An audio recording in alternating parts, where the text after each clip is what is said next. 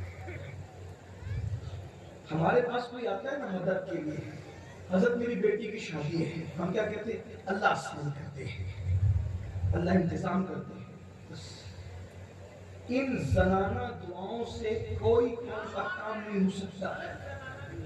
اللہ کے رسول کا طریق یہ تھا، حضور نے صرف دعا نہیں دی، راستہ بتایا کہ میرے مرید عثمان کے پاس جاتا، تو اپنے بھی کچھ ہونے چاہیے نا، کہ جس سے ہم اپنی صرف جیب بھرنے کے بجائے کچھ لوگوں کا بھی بھلا کریں۔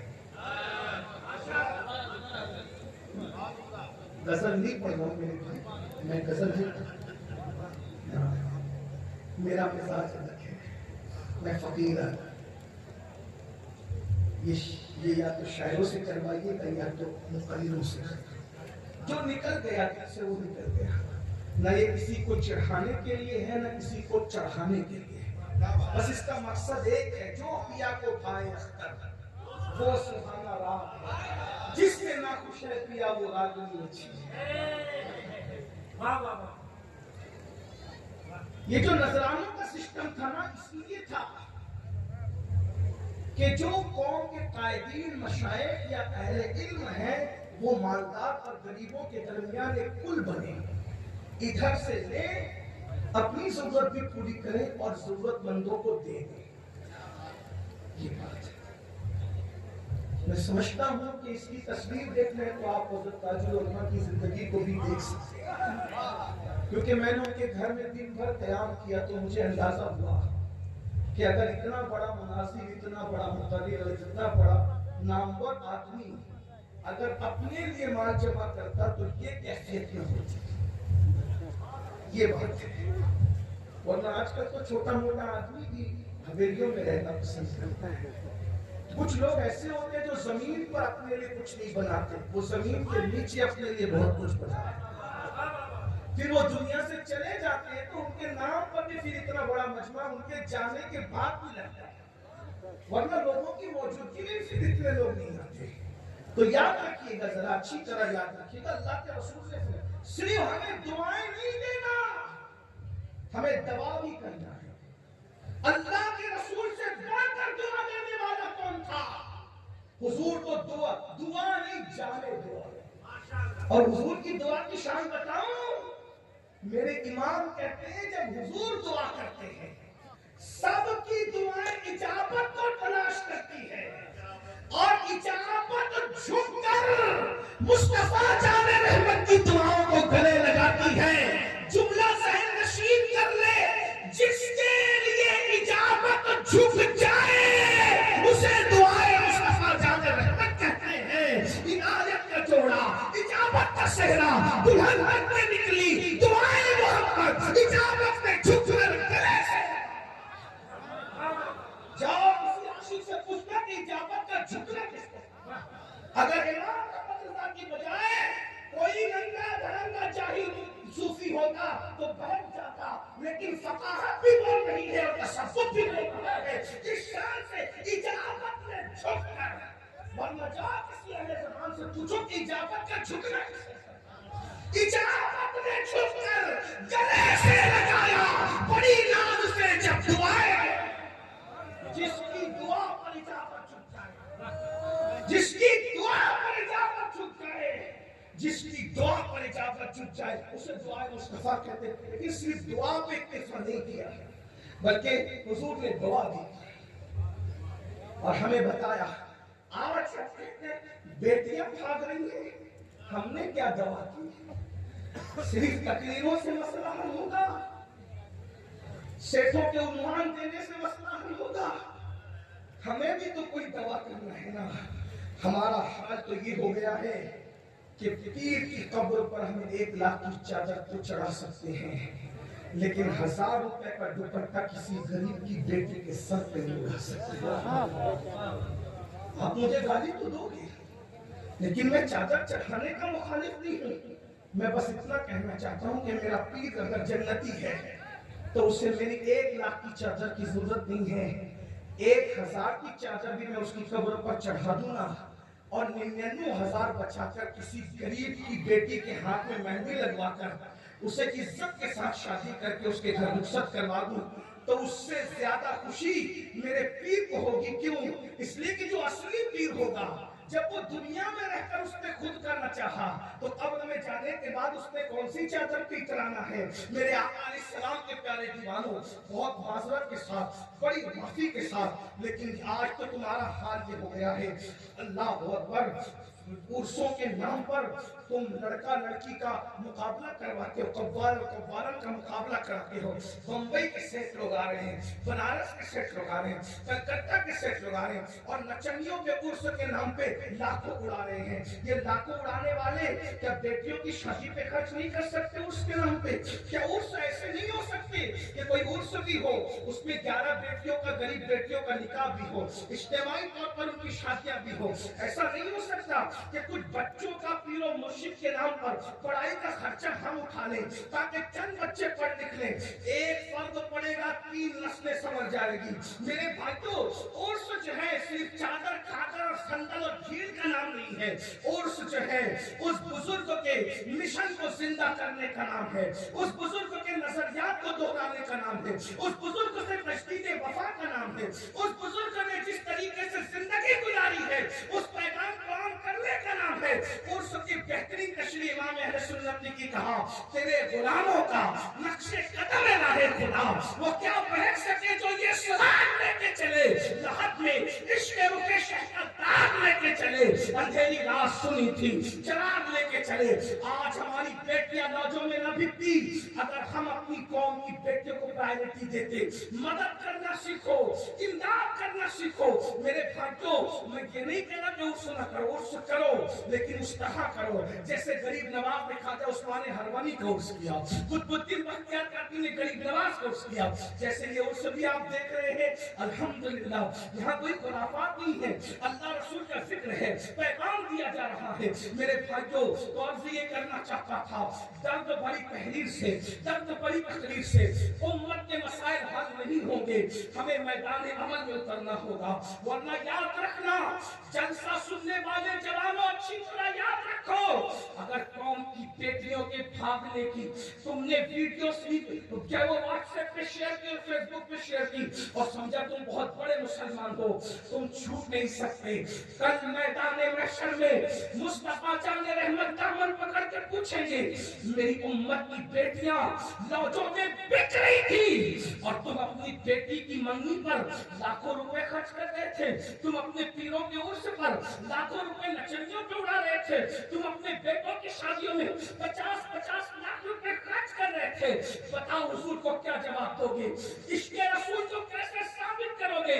اس لیے یاد رکھنا، امت کی فکر کرو، سب سے بڑی رسول اللہ کی سنت ہے فکر امت۔ حضور دنیا میں تشریف لائے، رب حبلی امتی کہتے، پوری زندگی رب حبلی امتی کہا، اور جب دل قبر میں آرام کے لیے رکھے گئے تو اس وقت بھی حضور نے رب حبلی امتی کہا، اور جب اٹھیں گے تو امتی امتی کہتے اٹھیں گے۔ خدا کے لیے خیال کر لو۔ تو یاد رکھیے، میں عرض یہ کر رہا تھا، عثمان غنی کی طرف حضور نے بھیجا، جاؤ عثمان کے پاس۔ وہ صحابی آئے حضرت عثمان غنی کے پاس، تو دیکھا کہ عثمان غنی کسی کو ڈانٹ رہے ہیں، بڑے نرم دل آدمی تھے لیکن کسی کو ڈانٹ رہے ہیں۔ کان لگانے والے نے کان لگایا تو سنا، وہ تم نے اتنا نمک کیوں سالن میں ڈالا؟ چند کھڑے اگر بچا لیتا تو کل کو کام آتے۔ وہ وہیں سے پلٹ گئے، یا اللہ کس کے پاس میں آ گیا جو نمک کے کھڑوں کا بھی حساب کتاب رکھتا ہو، وہ میری کیا مدد کرے گا؟ لوٹ گئے۔ میں مفہوم عرض کر رہا ہوں تشریح کے ساتھ، بطور مفہوم۔ حضور نے میں گئے نہیں، حضور گیا تھا، ہمت نہیں ہوئی صلی اللہ علیہ وسلم۔ پھر میں آ کر جاؤ ان سے کہو، پھر آئے تو کسی اور کو ڈانٹ رہے ہیں، اب کان لگایا، اور تو نے چراغ کی بتی اتنی بڑی کیوں کی؟ تھوڑا سا تیل بچ جاتا تو کل کو جو تیل کے قطروں کا حساب رکھے وہ مجھے کیا مدد کرے گا؟ پھر لوٹ گئے۔ آقا نے میں گئے نہیں، حضور گئے ہمت کا، جاؤ تو صحیح۔ اب آئے تو عثمان غنی سرکار نے خود دیکھ لیا، اب ادھر آؤ کیا بات ہے، تم آتے جاتے ہو، کیا بات ہے بات بتاؤ۔ تو حضور آتا جاتا ہوں ہمت نہیں ہوتی، حضور نے تمہیں سلام کہا تھا، میرے مالک کے سلام کا، میرے آقا نے سلام کہا، بات بتاؤ؟ کہ بات یہ ہے کہ میری بیٹی کی شادی ہے۔ حضور کے پاس گیا تھا، آپ کے پاس بھیجا، آقا نے بھیجا، ادھر آؤ، ہاتھ پکڑا اور لے گئے اور تجوریوں کے دروازے کھول دیے، میں جو چاہو لے لو۔ لیکن آج ہماری قوم بھی اتنی لالچی ہے کہ اگر ان کو جو چاہو لے لو تو بچنا کیا ہے؟ لیکن وہ اللہ والے لوگ، حضور نے ان کے دل سے دنیا نکال دی تھی، جتنا لگا اتنا ہی لیا اور لے کر کے کہا عثمان ایک سوال کو پوچھوں میرے بھائی؟ کہا پوچھو۔ کہا نمک پر حساب، تیل کے قطروں پر حساب، اور میں نے کہا کہ میری بیٹی کی شادی ہے تو تم نے تجوری کا دروازہ کھول دیا۔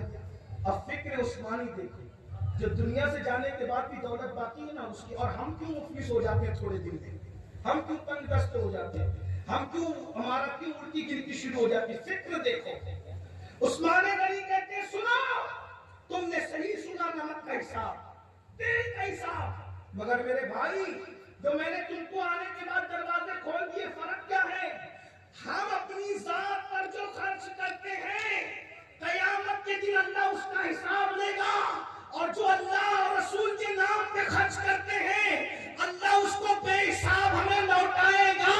تو جس کا حساب دینا ہے حساب سے خرچ کرتے ہیں، اور جو بے حساب واپس ملنا ہے وہاں ہم بے حساب کیا۔ اللہ سے تجارت کر رہے ہیں نا، اللہ سے تجارت کر رہے ہیں نا میرے بھائیوں، آؤ فکر عثمانی کے ساتھ جیو گے، اللہ دولت دے گا۔ آخری بات کے طور پہ ایک دوسرے کو کیپیبل کریں، مالدار۔ یہ جو آپ کے ذہن میں ہے نا کہ جو نماز پڑھتا ہے وہ دیندار ہے، جو تجارت کرتا ہے وہ دنیا دار ہے۔ کچھ لوگ کہتے ہیں مولانا ہم تو تاجر لوگ ہیں، میں نے کہا ایسا مت بول، بہت معافی کے ساتھ، کون مقرری کون پیر نبی کے ساتھ جنت میں جائے گا؟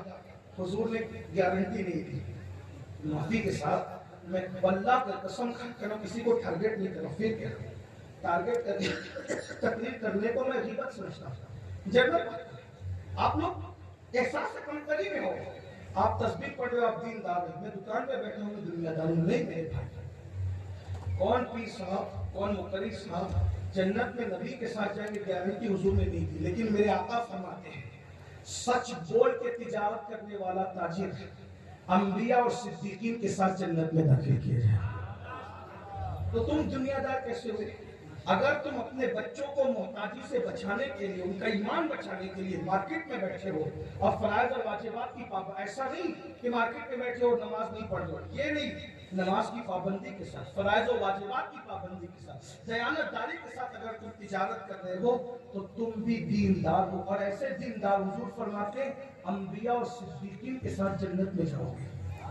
جو آخری بات کے طور پہ کہہ رہا تھا وہ سن لیں، حضور مالدار دیندار بنانے کے ساتھ مالدار بنانے، مشہور واقعہ ہے۔ حضور علیہ السلام نے ایک صحابی، جوان صحابی کا ہاتھ چوما، سن لیں بطور مفہوم پڑھ رہا ہوں۔ حضور نے بھائی اگر کوئی بڑے پیر صاحب یہاں آ جائیں اور دلبر بھائی کا ہاتھ چوم لے، شمیم بھائی کا، مفتی صاحب کا ہاتھ چوم لے، ہمارے ناظم صاحب کا ہاتھ چوم لے، اور کیا خوش نصیب بندہ یار اس کے ہاتھ چومے، مفتی خالد صاحب کا تو بڑے لوگ ہیں، لیکن اگر کوئی چھوٹے موٹے آدمی کا ہاتھ چوم لے تو آپ بولو گے یار کیا نصیب والا ہے، بزرگ اس کے ہاتھ چوم، حضور جس کے ہاتھ چوم۔ بس یہ بات میں ختم کر دوں گا، لیکن بہت غور سے سننا جوانوں، بہت غور سے سننا۔ یہ رات بھر کانوں میں ایئر فون لگا کر جو دانوں میں تم اپنی جوانی ضائع کر رہے ہو، زنا کی فلمیں دیکھنے میں جوانی ضائع کر رہے ہو، لڑکیاں چھیڑنے میں اور ناجائز دوست کے گھنٹوں سے بات کرنے میں جوانی ضائع کر رہے ہو، یہ جوانی لوٹ کے نہیں آئے گی۔ جہاں گناہ ہے وہاں فنا ہے۔ زنا کرو گے تو عمر بھی کٹے گی، حسن بھی کٹے گا، اور دولت بھی کٹے گی، اللہ تمہیں تنگ دست کر دے گا۔ اگر دولت مند بننا ہے تو گناہ سے نکلنا پڑے گا، دولت مند بننا ہے تو وقت کو برباد کرنے کی بجائے وقت کا صحیح استعمال کرنا پڑے گا، اور اگر دولت مند نہیں بنو گے تو تمہارے بچوں کا کیا حشر ہوگا آنے والے دنوں میں کچھ نہیں کہہ سکتے۔ تمہیں تو غلام بنانے کا منصوبہ بن چکا ہے، شاید تمہارے بچوں کو ٹوائلٹ صاف کرنے کی نوکری بھی نہ ملے، اتنے بدترین منصوبے بن چکے ہیں۔ میں بددعا کے طور پہ نہیں کہہ رہا ہوں، تمہاری داستان تبدیل نہ ہوگی، داستان سنبھل جاؤ، سدھر جاؤ، یہ جو موبائل تمہارے ہاتھوں میں تھما دیا گیا ہے، میں موبائل کی مکمل مذمت نہیں کرتا، لیکن یہ بات یاد رکھنا، ہر چیز کو لمٹ میں استعمال کرنا سیکھو۔ جو کھانا زندگی کے لیے ضروری ہے، جو پینا زندگی کے لیے ضروری ہے، قرآن اس کے بارے میں لمٹ مانتا ہے۔ کلو واشربوا، کھاؤ پیو، ولا تسرف، حد سے مت بڑھنا۔ جب کھانے پینے میں حد سے بڑھنے کی اجازت نہیں ہے تو موبائل کے لیے حد سے بڑھنے کی اجازت کیسے ہے؟ کچھ لوگ تو اسٹیج پہ بھی موبائل میں لگے رہتے ہیں، کچھ لوگ تو مسجد میں بھی موبائل میں لگے رہتے ہیں، کچھ لوگ تو جلسوں میں بھی موبائل، اور موبائل اتنا کہ جتنا بیوی کو ٹائم نہیں دیتے اتنا موبائل کو ٹائم دیتے۔ یہ ہنسنے کی بات نہیں ہے، موبائل کے طور پہ استعمال کرو، منع نہیں کرتے، انٹرنیٹ کا استعمال بھی جتنا کر سکتے ہو، جتنا جائز اتنا کرو، برباد کر لو۔ اور یہ دشمن کی سازش ہے، یہ جو نئے فنکشن آ رہے ہیں نا تمہیں الجھانے کی، کیونکہ لوگ جانتے ہیں اللہ نے مسلمانوں کو اتنا ٹیلنٹ دیا ہے کہ جب یہ تجارت کریں گے تو ان کے مقابلے میں کوئی نہیں ہوگا، جب یہ سیاست کریں گے تو ان کے مقابلے میں کوئی نہیں ہوگا، جب یہ تعلیم حاصل کریں گے تو ان کے مقابلے میں کوئی نہیں ہوگا۔ آپ نہیں دیکھتے ہندوستان کو بنانے سے لے کے سجانے تک اور سجانے سے لے کے بچانے تک صف اول میں کون کھڑا ہے؟ تاج محل، بھول بھلیا، لال قلعہ، خوبصورت عمارتیں کس نے بنائی؟ تم نے بنائی۔ ہندوستان کو اتنی طاقت کس نے دی؟ وہ تمہارا بطل جلیل تھا جسے دنیا عبدالکلام کہتی۔ میں عقائد پہ بات نہیں کر رہا ہوں، میں صرف جو ہے ٹائٹل پہ بات کر رہا ہوں۔ جب عقائد پہ بات ہوگی تو ہوگی، لیکن ابھی صرف ٹائٹل پہ کلمہ پڑھنے والوں میں تو شمار ہے نا، عمارتیں بنانے والوں کا اتنی طاقت۔ اور اس کے بعد انقلاب کا نعرہ کس نے دیا؟ انگریزوں کے خلاف جامع مسجد میں جمعہ کی نماز کے بعد جہاد کا فتویٰ انگریزوں کے خلاف کس نے پڑھا؟ مسجدوں سے پڑھا گیا نا، اور وہ پڑھنے والا کون تھا؟ اسی فتح جلیل کو دنیا علامہ فضل خیر آبادی کے نام سے جانتی ہے۔ سب تو تم نے، سب لوگ ساتھ تھے نا، لیکن اولی صفوں میں تم کھڑے تھے، کیونکہ تمہارے پاس خدا نے جو ٹیلنٹ دیا تھا وہ کسی کے پاس نہیں، اور اب بھی جو صلاحیت تمہارے پاس ہے وہ کسی کے پاس نہیں، کیونکہ تم زندہ خدا کے ماننے والے، زندہ رسول کے ماننے والے، زندہ قرآن کے ماننے والے، زندہ قوم ہو، مگر کھیل میں ڈوب گئے، کود میں ڈوب گئے، وقت کی بربادی میں ڈوب گئے، بھول گئے ہو کہ ستاروں کے آگے جہاں اور بھی ہے، ابھی عشق سے انتہا اور بھی ہے۔ اگر عشق کرنا ہی ہے تو تجارت سے بھی تو عشق ہو سکتا ہے، عشق کرنا ہی ہے تو ترقی سے بھی تو عشق ہو سکتا ہے، عشق کرنا ہی ہے تو قوم سے بھی تو عشق ہو سکتا ہے، عشق کرنا ہی ہے تو مالداری سے بھی تو عشق ہو سکتا ہے، عشق کرنا ہی ہے تو تقویٰ پرہیزگاری سے بھی تو عشق ہو سکتا ہے۔ اول آخر لڑکی صرف لڑکی ہی رہے گی؟ کس بلا کی میں سے ہے سرشار ہم، دل جلا ہوتے نہیں ہوشیار ہم۔ ہنسنے کی بات نہیں ہے، یہ ہر فلم کا سرنامہ، ہر سیریل کا سرنامہ جو لڑکی ہے ایک سازش ہے، ہمیں اس سے باہر نکلنا ہوگا۔ تو اللہ کے رسول علیہ السلام کس طرح دیندار کے ساتھ مالدار بنانے ہیں؟ حضور نے ایک صحابی کے ہاتھ چومے، کیا پس منظر ہے، کیا بیک گراؤنڈ ہے ہاتھ چومنے کا۔ ایک صحابی حضور کے پاس آئے اور آگے کہنے لگے، یا رسول اللہ میں بہت پریشان ہوں، سننا، سمجھنا، غور کرنا اور دل تلیب کے لے جانا۔ تاج العلماء کی اس کا پیغام۔ حضور جہاں جھولیاں بھرنے آئے تھے وہی قانون دینے میں آئے تھے۔ چہرے کا رنگ پیلا پڑا ہے، کپڑے پھٹے پرانے ہیں، حضور میں پریشان ہوں۔ اللہ کے رسول نے آج ان کو بظاہر کچھ دینے کے بجائے فرمایا، تیرے پاس کچھ ہے؟ تیرے پاس کچھ ہے؟ انہوں نے کہا حضور کچھ بھی نہیں ہے، بس ایک لکڑی کا پیالہ ہے۔ حضور نے فرمایا لے آؤ صلی اللہ علیہ وسلم۔ جب بھی میرے آقا علیہ السلام کا نام لیا جائے تو درود پڑھ لیا کرو، صلی اللہ علیہ وسلم کا عادت بناؤ۔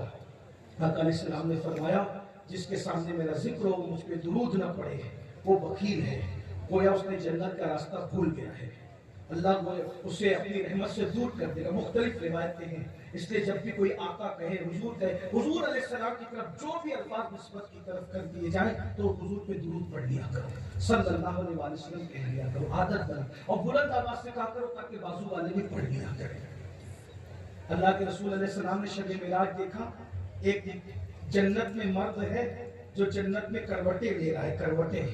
حضور نے پوچھا تو جنت میں کروٹیں کیوں لے رہا ہے؟ کہا حضور میں ایک محفل میں تھا اور وہاں کسی نے آپ کا نام لیا، پوری محفل چپ رہی، میں نے آپ کا نام سن کے درود پڑھا، مجھے سن کے پوری محفل نے درود پڑھا، تو خدا نے مجھے یہ مقام عطا کیا کہ میں جنت میں کروٹیں لے.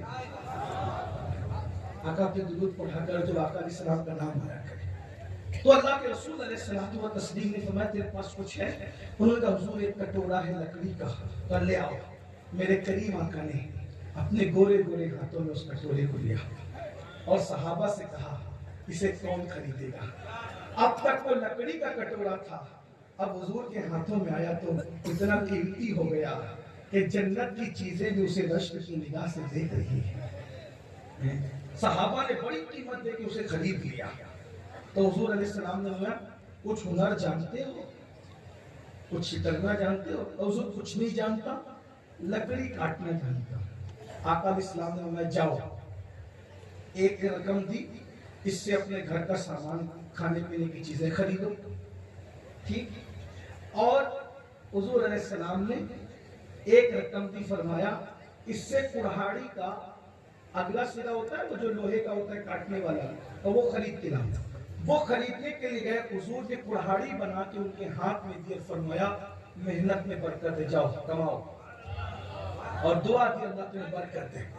وہ کڑہاڑی لے کر گئے اور چند دنوں کے بعد اب جب واپس آئے تو ان کا چہرہ پیلا نہیں تھا، سرخ تھا. کپڑے پھٹے ہوئے نہیں تھے، کپڑے اچھے تھے. اور اب مانگنے نہیں آئے تھے، اب حضور کو نظر پیش کرنے آئے تھے. دیکھا یہ انقلاب تھا، یہ تبدیلی تھی. ہم اپنی قوم کو کب تک بھکاری بنا کے رکھیں گے؟ اور پھر جب وہ آئے حضور کو کچھ نظر پیش کرنی چاہیے. اللہ کے رسول علیہ السلام نے صحابہ سے فرمایا اس کو پہچانا؟ صحابہ نے کہا جی یا رسول اللہ. یہ کٹورے والے صحابین جو کٹورا جن کا فروخت ہوتا تھا، ہاں. کہ دیکھو حالات بدل گئے. حضور نے نظر تو ان کی نہیں لی، یہ کہہ کے اللہ تمہیں برکت دے، اپنے بچوں پہ اس کو خرچ کرو، لے جاؤ اس کو. اور اس کے بعد فرمایا کیا حال ہے؟ کہا حضور آپ کی دعا کی بڑی برکت ہے. بازار میں صبح جنگل جاتا ہوں، دن بھر لکڑیاں کاٹتا ہوں، شام کو بازار میں بیچ دیتا ہوں، اللہ نے مالا مال کر دیا ہے. اور حضور اللہ نے خوشحال کر دیا. پھر حضور نے ان کے ہاتھ دیکھے. اب سننا، حضور نے ان کے ہاتھ دیکھے تو لکڑی کاٹتے کاٹتے ان کے ہاتھوں پہ گٹے پڑ گئے تھے اور ہاتھ سخت ہو گئے تھے. تو حضور علیہ السلام نے ان کے ہاتھوں کو اپنے ہاتھ میں لیا اور ہاتھ میں لے کر دیر تک ان کے ہاتھوں کو حضور اپنے ہاتھوں سے شرف دیتے رہے، شرف عطا کرتے رہے. اور پھر میرے آقا نے فرط محبت میں محنت کرنے والوں کی عظمت بتانے کے لیے حضور نے ان کے ہاتھوں کو چوم لیا اور چوم کر فرمایا کہ جو ہاتھ محنت کرتے کرتے سخت ہو جائیں اللہ ان ہاتھوں پر جہنم کی آگ کو حرام فرما دے.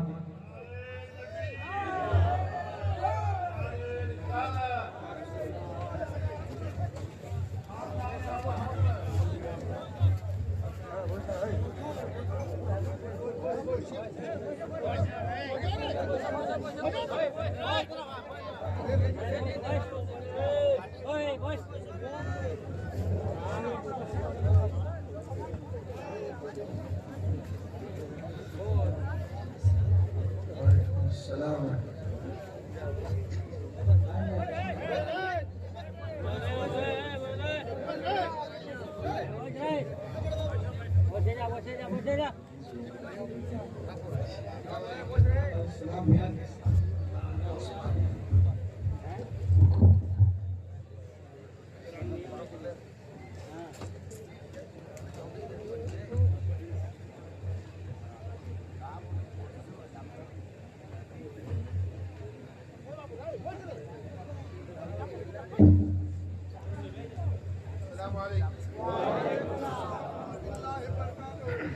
میں جہد رشید پڑھیں اللہ رب محمد صلی اللہ علیہ وسلم نحن عباد محمد صلی اللہ علیہ وسلم وعلی ذبی و آلہ غدت ظہور و کرما صلاۃ و سلام علیک یا سیدی یا جد الحسن والحسین وعلی آلک و اصحابک یا سیدی یا جد الغوث الثقلین۔ ماشاءاللہ ہمارے درمیان خاندان اعلیٰ حضرت کے چشم و چراغ اور ہمارے انتہائی عزیز مخدوم گرامی حضرت علامہ منان رضا خان صاحب قبلہ منانی میاں کے بڑے صاحبزادے اور مستقبل کے ان کے جانشین حضرت ہمارے درمیان تشریف لائے ہیں۔ آپ ان سے بھی سنیں گے۔ اعلیٰ حضرت کا ہم پہ بڑا احسان ہے کہ انہوں نے